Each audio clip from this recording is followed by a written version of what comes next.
And we're back here on the GSMC Baseball Podcast, bringing you our third segment, which is going to be talking about who else but the New York Yankees and their struggles. So let's get into it. Now, if you pay any remote attention to baseball, you should know that the Yankees have not been great these past few weeks.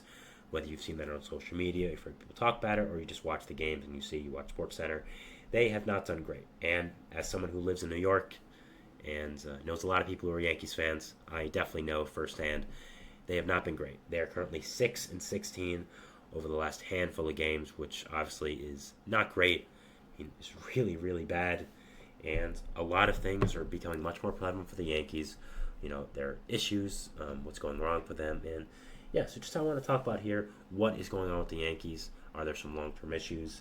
And let's get into it. So yeah, I think the first question we have to ask with the Yankees is what's going wrong? And to me, I think there's really one obvious answer that every single person should be able to say. The offense. Now, that's really not what I think most people are expecting because, you have Judge and Soto. How can you be bad? Well, other than Judge and Soto, you don't have much. I mean, you look at this lineup, Austin Wells a catcher. He's fine, but you're still looking at for him to develop. He's only a first or second year player. First base, Anthony Rizzo's out, and Ben Rice, while he did have that 3 home run game, he's still a rookie, and he does have some hitting prowess, but just not sure how impactful he's going to be as a full-time rookie this year. Second base, Glaber, he's been horrible this year. Third base, DJ LeMahieu, he's been horrible this year. Shortstop, Anthony Volpe, he's been fine. Trent Grisham, not that great of a hitter. Stan has been okay, but he's hurt. Alex Verdugo has had a rough stretch fit since starting off really nice with the Yankees. So even though you have Judge and Soto, you don't have much after that. And if you're a pitcher, after you face Soto in the 2 spot, after you face Judge in the 3 spot, you can pretty much coast for the rest of the game. I mean, there's really not much else you have to worry. Glaber's had a horrible season. DJ's had a horrible season. Verdugo's not had the best season after starting off very well. So as much as you have these guys, you look at the names in the lineup, you're like, wow, these guys are great. How could this offense be doing so poorly? It's just when you look at their stats, you look at how they were doing, you look at it more deeply, you realize, oh, these guys really have not been good.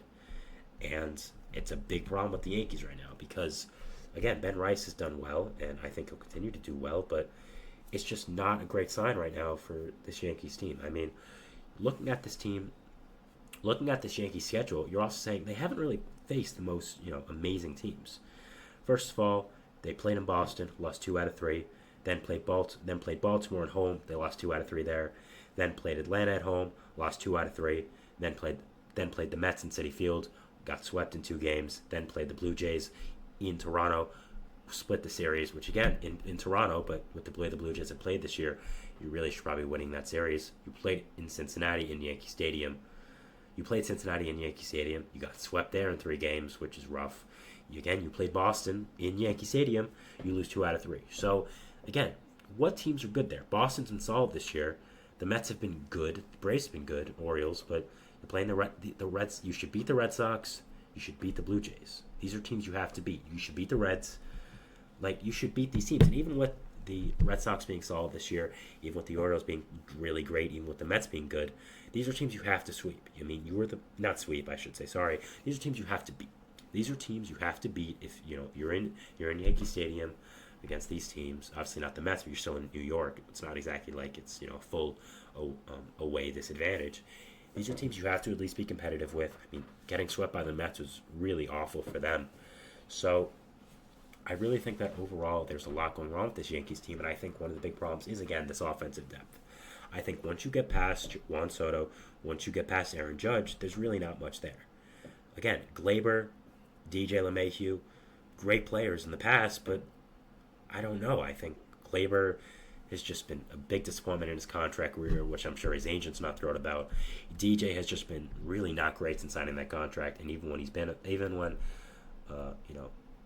off the field as well, he's gotten hurt a lot. So, and when he's on the field, he hasn't been great. So it's not exactly like he's been a difference maker.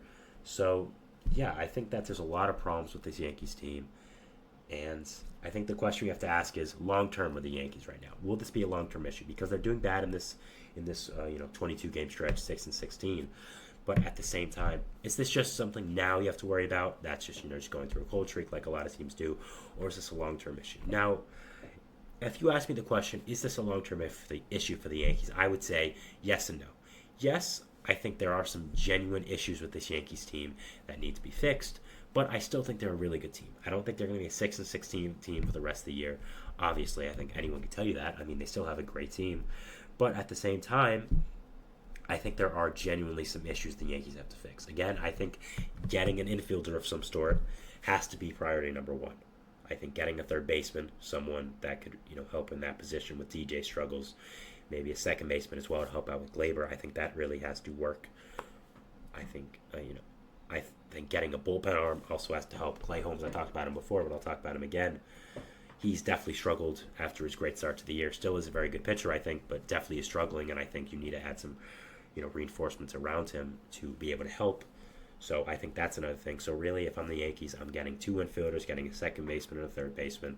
I'm waiting for Dominguez to come back. I'm waiting for Stanton to come back. And yeah, really that's what you need if you're a Yankees fan. You need that. You need bullpen help. And as much as I, again, don't think they'll be a bad team for the rest of the year, I still think they're a very good team. I still think they'll be a team in the playoffs and will be a team, not a team to screw around with. I think there are genuinely some fundamental issues about this Yankee team that have to be, worried about. But now looking on the bright side, I mean, again, you look at this pitching staff, it's fantastic. I mean, there are so many good pitchers on this team. Of course, you have Garrett Cole. Of course, you have Nestor Cortez, Marcus Stroman. Luis Gil's been fantastic.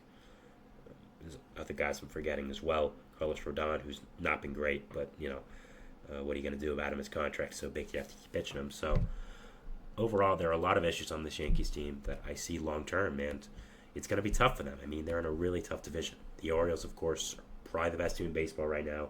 The Red Sox just beat you 2 out of 3, and they've been really, really good this year. And, by the way, just talking about the Red Sox for a second, man, Rafael Devers, I don't know what goes on with him when he sees the Yankee pinstripes, but man, he's turned into a beast. I know I've seen a lot of funny tweets recently that, compare him and David Ortiz, talking about, Ortiz retired in 2016 and Devers came in 2017.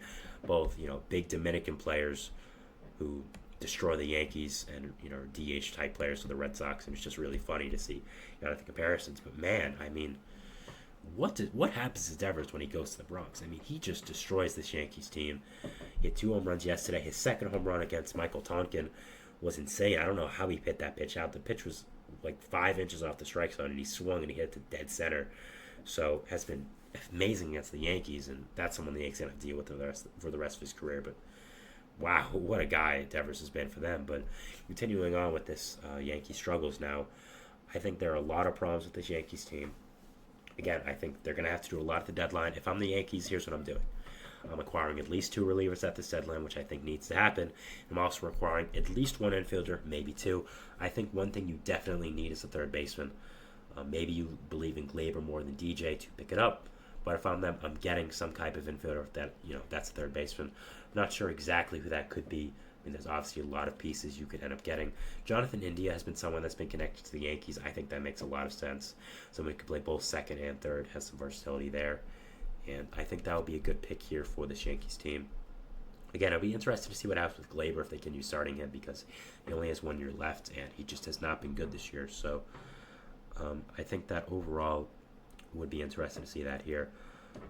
Also, of course, I think Luis Rengifo of the Angels would be a really good pick here for to trade for this Yankees team. So those are 2 infielders I think they could end up targeting. For the bullpen, I think that Tanner Scott is a really good selection here that you could end up targeting. Carlos Estevez, also a really good pick. Andrew Nardi of the Marlins, go along with Tanner Scott, I think is also someone that gets underrated. So there are a lot of players I could see you could get for the back end of this bullpen with the Yankees to help out Clay Holmes. But from the Yankees, again, I'm worrying about these issues. I think you need to get at least 2 relievers, 1 infielder at the least, probably 2 if you want to be more competitive. So there are a lot of question marks about this Yankees team going into the future. And as much as I think they are going to be a very good team for the season, there are some question marks about them right now. And it'll be very interesting to see how they do handle it. And I'm very interested to see what does happen with this Yankees team. So that is our third segment here, talking about the New York Yankees and just going over them and their struggles they've had recently. So we'll be going into our 4th segment here, which is going to be talking about Yu Darvish being out indefinitely for the San Diego Padres.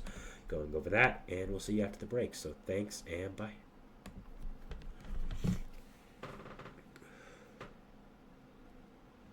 For the best and latest podcasts available anywhere, go to the podcast app on your cell phone and type in GSMC to access free